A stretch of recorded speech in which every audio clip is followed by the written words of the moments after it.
Oke Pak, selanjutnya saya mau membahas tentu banyak sekali mahakarya yang Bapak buat. Salah satunya menarik adalah nih, politik sumber daya alam. Ya. Oke, ini juga salah satu matkul ya Pak sebenarnya kalau di FEMA. Ya. Nah, di sini ada 3 strategi Pak yang Bapak tulis. Satu adalah ekologi produksi yang harus perbaiki kalau misalkan kita mau menggunakan ini sebagai suatu sistem atau penerapan kebijakan ya Pak. Ekologi produksi, lalu yang kedua perbaikan kerangka regulasi dan pasar, dan yang ketiga adalah tentang greening atau penghijaukan. Dari ketiga strategi itu Pak, dengan asumsi yang dibawa oleh politik sumber daya alam, apakah memungkinkan untuk diterapkan di Indonesia? Kalaupun memungkinkan, apa yang paling tantangan yang paling sulit dari ketiga strategi itu untuk dilakukan? Jadi gini, dulu pada waktu saya lulus S1, saya ingin menjadi ahli kemaritiman.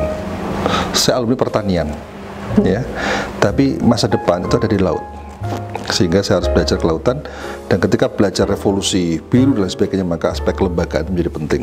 Sehingga saya belajar sosiologi pedesaan untuk pesisir.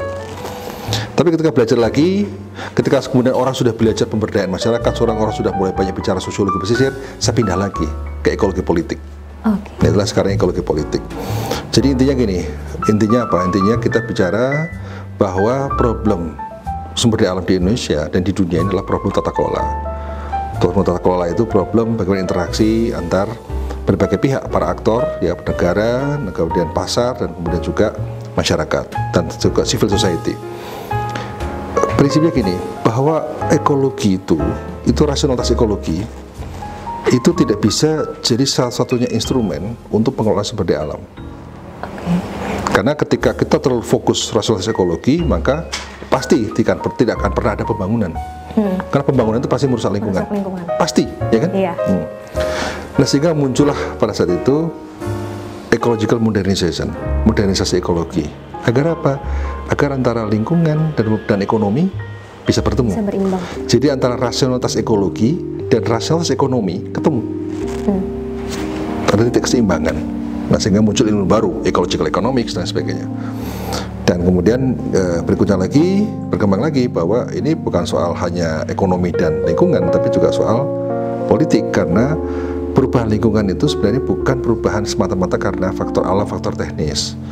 Perubahan lingkungan itu karena faktor perbedaan akses orang pada pengambilan keputusan, ya. Ternyata ada segelintir pengusaha yang punya akses pada pengambilan keputusan, meyakinkan pengambil keputusan untuk merubah bentang alam, merubah hutan, merubah laut dan sebagainya. Di sisi lain ada orang yang tidak bisa berbuat apa-apa, kan tidak punya akses. Nah, sehingga disitulah bahwa ada konsep bahwa perubahan lingkungan itu biasanya membawa biaya dan manfaat yang berbeda kepada setiap kelompok. Artinya membawa biaya dan manfaat yang tidak merata. Kelompok pengusaha, kelompok orang kaya dan sebagainya mungkin mendapat benefit yang besar, tapi kalau orang yang miskin, nelayan, petani mendapatkan benefit yang kecil, bahkan dia dalam posisi yang banyak kerugikan, banyak biaya yang harus keluarkan karena kerusakan lingkungan. Jadi kerusakan lingkungan sebenarnya kan bukan semata-mata karena orang merusak lingkungan, tapi kan dalam sebuah tadi saya katakan perbedaan akses pengambilan keputusan kemudian berdampak kepada perubahan lingkungan. Nah, itulah ekologi politik, ya. Nah, sehingga kita penting, bagaimana pada akhirnya penting agar apa? Agar interaksi antar aktor itu bisa seimbang. Negara kalau dominan tidak bisa juga, karena sumber daya alam terlalu luas, perlu sebagian didesentralisasikan.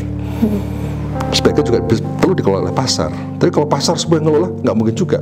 Yang terjadi ketidakadilan. Diserahkan pada masyarakat semua, populis, nggak mungkin juga, karena masyarakat juga punya keterbatasan. Inilah interplay antar aktor-aktor inilah yang harus dicarikan formula yang tepat. Di setiap negara berbeda-beda, ya. Negara kuat, pasar kuat, masyarakat lemah, masyarakat akan tidak dilindungi. Itulah peran kampus itu dalam rangka untuk bisa dalam tata kelola ini ada keberpihakan.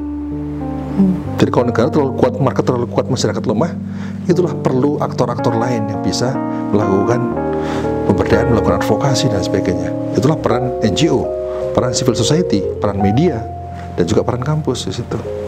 Jadi perubahan lingkungan itu sekali lagi bukan persoalan teknis dan sebagainya, tapi ini persoalan bagaimana interaksi antara aktor-aktor yang ada.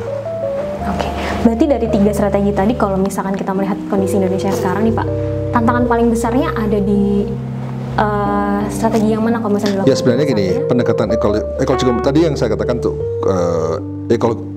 ekologisasi produksi, greening mindset, greening behaviors, itu kan bagian dari ecological modernization. Jadi kita tidak bisa menggunakan satu pendekatan, harus multi. Tidak bisa modernisasi ekologi sebagai satu pendekatan satu-satunya. Tidak bisa menggunakan pendekatan ekologi politik satu-satunya. Ini harus semua disatukan, diintegrasikan.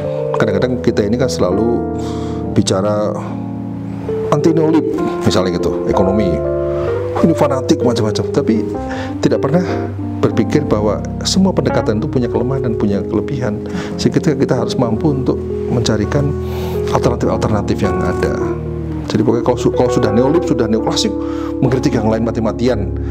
Kalau sudah anti sekali. Jadi kita tuh selalu hidup ini kayak hitam putih gitu. Padahal semua itu karya manusia. Dan kita ini sebagai manusia kenapa tidak bisa berkarya, kan itu? Nah itulah kesempatan bagi Indonesia menurut saya adalah bagaimana kita ini bisa berkarya, mengkonstruksi pengetahuan-pengetahuan baru yang khas Indonesia, yang khas dunia ketiga. Kita ini selalu menjadi konsumen pengetahuan, bukan produsen pengetahuan. Apakah mungkin kita menjadi produsen pengetahuan dalam konteks ilmu lingkungan, ilmu yang ada? Oh sangat bisa. Kita ini punya biodiversity yang sangat kuat. Kita ini punya biodiversity sangat kuat. Kita ini punya keragaman sosial yang begitu dahsyat. Ini adalah basis realitas untuk diabstraksikan menjadi sebuah pengetahuan. Dan itu saya yakin bisa kalau kita pede. Nah itulah, kepercayaan diri itu menjadi penting sebagai bangsa Indonesia. Agar apa? Karena orang percaya diri itu akan lebih mudah bergerak. Kalau orang sudah minder dulu, maka kita sudah merasa kalah duluan, dan kemudian tidak akan pernah inovatif untuk menghasilkan lompatan-lompatan yang dahsyat. Dan saya yakin seperti IPB, bisa nggak IPB menjadi perguruan tinggi kelas dunia? Harus bisa, optimis harus, dan pede, harus percaya diri. Itu yang saya ajarkan kepada mahasiswa di IPB. Mahasiswa IPB harus pede terhadap dirinya, terhadap institusinya, dan harus bangga. Ini rumah kita bersama. Rumah kita itu harus, siapa lagi kalau bukan kalau tidak bangga terhadap rumah kita. Rumah kita nikmati, kita rawat bareng-bareng. Memang kadang-kadang rumput tetangga serasa lebih hijau. Betul. Ya. Tapi makanya pentingnya kita ini nengok-nengok rumput tetangga supaya tahu benar nggak rumput tetangga lebih hijau. Jangan sekilas-sekilas. Ya. Ini kita ini optimisme yang harus kita bangun di IPB ini adalah sesuatu yang menurut saya sangat mutlak. Dan optimisme ini akan bisa terjadi kalau apa? Kalau kita memang bukan sekedar optimis yang bonek, nekat aja ke masa depan. Kita punya visi, punya ide, punya pemikiran. Dan itu harus kita sharing. Jadi optimisme itu akan muncul karena akan banyak inspirasi. Dan inspirasi itu akan muncul karena kreativitas, ide, pemikiran, dan sebagainya. Dari situlah kalau orang memiliki inovasi yang bagus, karena ada inspirasi, ya karena itu optimisme akan muncul, berkembang. Nah, kita ini kan ada 3 kata kunci yang menjadi ciri IPB. Apa? 1, inspirasi, inovasi, integritas. 3 kata kunci yang harus kita pegang sebagai dosen, alumni, maupun sebagai mahasiswa. Sekali lagi, inspirasi, inovasi, integritas. Itu yang membuat kita bisa optimis dan sukses. Karena apa? Integriti menjadi basis yang harus kita pertahankan mati-matian. Karena itulah yang membuat tujuan kita ini bisa, tujuan hidup kita bisa tercapai, karena integriti itu yang sebagai benteng terakhir untuk. Sehingga kalau orang mengatakan kalau kita ini kehilangan uang, dia bilang if we lost money, we lost something. If we don't have character, we lost everything. Ya. Jadi karakter, integriti menjadi penting. Jadi orang berkarakter, orang punya integriti, tapi harus diikuti dengan kemampuan berinovasi, kemampuan menginspirasi. Itulah sifat Rasul. Yeah. Sidik, integriti. Kemudian fatonah, profesional. Ya. Sifat sidik, fatonah, profesional, kompeten, inovatif, dan sebagainya. Yang ketiga, amanah. Karena dia punya fatonah, karena dia punya sidik, maka dia bisa mendapat amanah, mendapat trust, kepercayaan, mendapat credibility. Tapi karena kita kemudian punya credibility, maka tabligh, kita bisa menginspirasi orang. Kita bisa orang lain mendengarkan omongan kita karena apa? Karena kita kredibel. Jadi itulah menjadi orang yang harus sosok identitas yang harus kita perkuat.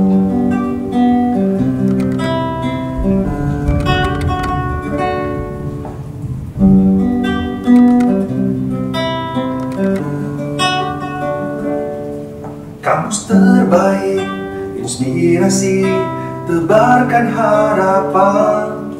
Kampus terbaik, inovasi, wujudkan impian. Kampus terbaik, integritas, kuatkan tujuan. Kampus terbaik, beri terbaik untuk negeri, untuk dunia, umat manusia, dan alam semesta.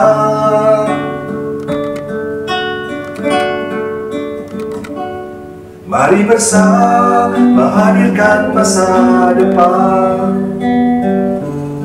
dalam langkah dan pikiran agar selalu terdepan, berbekal ilmu dan jiwa pengabdian.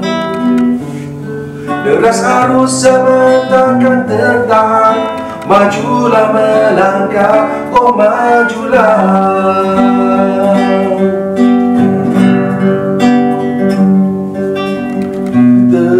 Berpacu dalam keunggulan, lincah pembelajar untuk kehidupan. Inilah semangat baru, tekad raih kesempatan, wujudkan kampus terbaik selamanya.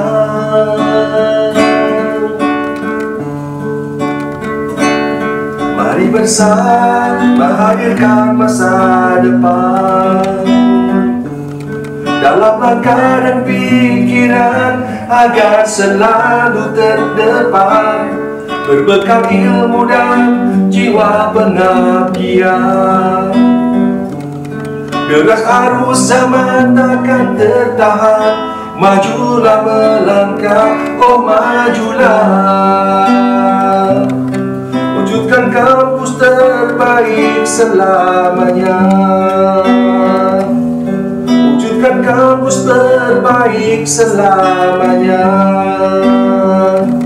Wujudkan kampus terbaik selamanya.